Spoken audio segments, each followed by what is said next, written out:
Hey, it's Mark Ferguson with Investor More, and I'm outside rental property number 6, and this is not a good video. We just did a video of this one a little bit ago after the tenants moved out and left it pretty messy and dirty and lots of trash. And you might see some very bad signs right now of a slight water issue. So, yeah, we're going to show you what happened here, but it's not very good. And it does have a basement. And to do this video, I'm gonna have to take my shoes off, if that gives you any idea of what it's like in the house. So of course, check out investormore.com for much more information on our flips, rentals, be an agent, all that great stuff. We love the likes and comments, so let us know what you think of this one. And yeah, I will get ready for the adventure here right now. So this house we are planning to sell, and it is almost ready to sell. In fact, it was pretty close to being ready to sell. And we decided we're gonna do a little bit more work. We're gonna refinish this hardwood and refinish the kitchen cabinets, paint them, you can see them there. And then our contractors came over this morning and found massive problems. I don't know if you can see it there, but I just walked through giant puddles of water. All this hardwood is pretty soaked. My room's okay. So obviously not a good situation with hardwood to get it super wet and soaked, so they're trying to get it cleaned up as much as possible. And then, yeah, here are the kitchen cabinets. So the culprit, they think, is the dishwasher. They took it out yesterday. We're working here, everything was fine.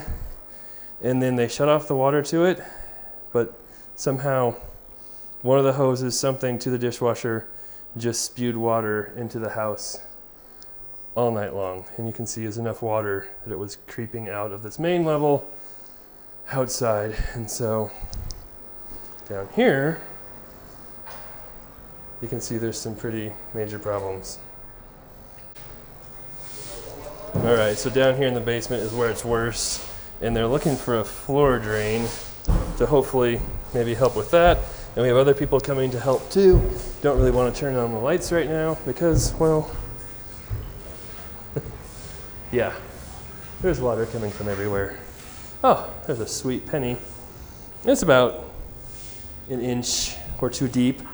Not crazy amounts of water, at least it's not like 4 feet deep or like where Tennessee had houses floating away and people dying. So it could be worse, but yeah, still not the best situation. Now in a situation like this, you obviously want to try and get the water out as fast as possible, get the water cleaned up as fast as possible, because you'll have mold situations if you don't. So you want to get all the standing water out, obviously, as much water from upstairs out as you can. Probably get dehumidifiers that will suck the moisture out of the air as well, get fans going, all of that to try and minimize the damage. And then obviously after it is dry, you want to check out everything, make sure there isn't mold or stuff growing anywhere, because that can be, you know, obviously not a good situation either. So in here, I mean, yeah, have water just dripping out of that light and onto me. Oof. Beautiful yellow drips of water onto my face. That's, oh look, a beautiful reflection on the ceiling. I feel like I'm at the local swimming pool. So, I mean, at least this didn't happen, well, I guess it's kind of pulling out the dishwasher's fault, but at least it didn't happen when tenants were in here, all their stuff was in here, and all their stuff got destroyed as well. But if someone was living here, they might have caught it sooner too. You know, always an interesting situation.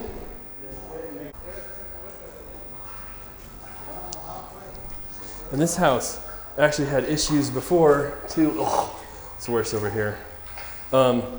We had the sewer backup in this house before. When I first bought it, I think I bought it in 2013, and the sewer backed up, and I realized, that I didn't have insurance for that. It was like an additional rider.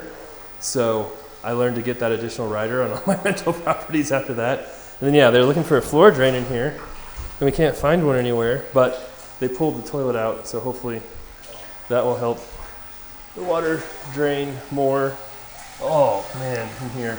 And this would be a situation where we're gonna, you can see right there, pull the toilet, use that drain, Hopefully that'll help get some of this water down quickly. But yeah, I think we'll be calling our insurance company again here. And then yeah, using, boy, I mean, I don't know how much of that water is still upstairs, but obviously a lot. So we might not be selling this house as quickly as we thought we were. The plan was to fix it up, sell it, and then use the money to buy more rental properties. Because you can see how much fun rental properties are and why everybody should buy them and invest in them. Really good properties. On a happy note, a more positive note, we listed rental property number 12 today and have lots and lots of showings on it. We've shown videos on it. And then we also, I came out with a brand new course for people, my money mastery course, to help people learn about money and investing and saving and budgeting and all that fun stuff. That's available on investormore.com/money/dash-mastery, but just search for investormore.com. So you guys can go buy that if you want to make me feel better. But if you don't, it's cool too. Honestly, after being in the business a while, and you guys probably know from my videos before, I don't get bothered by too much. And yes, the situation sucks. Obviously, I prefer it not happen. But being pissed off and annoyed isn't going to fix it either. So I might as well just enjoy it and look at the pretty cool new designs in our ceiling instead of yelling and screaming and getting mad, because that will just probably make it worse anyway. And usually I find, at least myself, I think better and make better decisions when I'm calm and rational instead of yelling and screaming too, because then you often make matters worse. So we have, yeah, quite the cool designs there. The cool little waterfall going on here.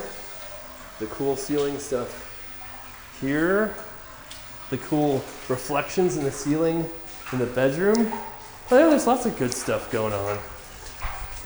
Oh, you can see the water where that little piece of texture was floating in the right direction towards the drain. So I can just start, get a tidal wave going of water towards that drain, doing my part to help out the situation, I'm sure. My kids would probably love this right now, but they're in school. The other nice thing about this too, you know, obviously things happen, houses flood.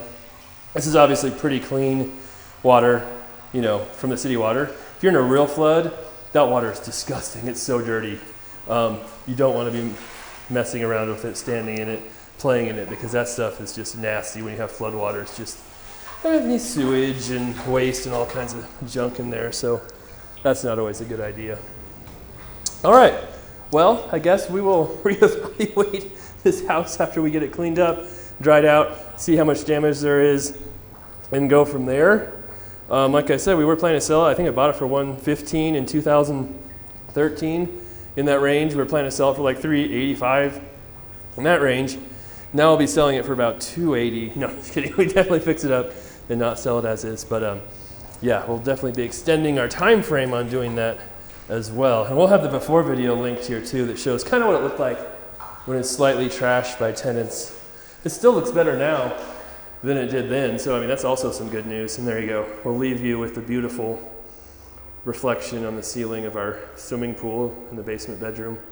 And yes, again, love it if you check out investormore.com. We have lots of books, different courses, training, and different things for people who want to learn to invest in rental properties and have swimming pools in their bedrooms. And we appreciate the likes and comments as well. All right, came back to the property a couple hours later, and all the water was gone. They managed to suck it all up. Our guys had taken all the baseboards off, drilled holes in the drywall, so hopefully that helped save it. And then all that vinyl had been torn up. Got the dehumidifiers in there. So we'll see how it goes. I also met the insurance claims adjuster already. He showed up really fast since it's a water claim. So he got to work on it, figured out it was a dishwasher stop valve that had failed, and that's what happened. And so we've got a claim going. Work is starting, so hopefully we can get this fixed with minimal issues. All right, one thing I want to add before we leave here too is we have had other properties with water, sewer damage, and we had a property manager one time who called one of those companies, the restoration companies to come fix it, they will charge you literally $10,000 to $15,000 to come here and clean up something like this. And they do that because they figure insurance will pay for it and the homeowner won't have to pay for it, but we want to make sure your insurance will pay for it, obviously. And then if you have the ability, you can get the equipment. You know, we can go rent some dehumidifiers and different stuff from Home Depot, and the people that do it, you know, there's no reason why you can't do pretty much what they do with fans, dehumidifiers, people cleaning up the water, and save yourself thousands and thousands and thousands and thousands and thousands of dollars. Now, if you have the insurance, you know it will cover it, and you want to use a professional company to do it, by all means go for it. Just a word of warning, be very careful if you're not prepared for that fee to come, because I think literally to clean up a flood in another house, my property management company called one of those restoration companies, it was $13,000 in literally less than a day's worth of work. So it's the last word of warning about situations like this.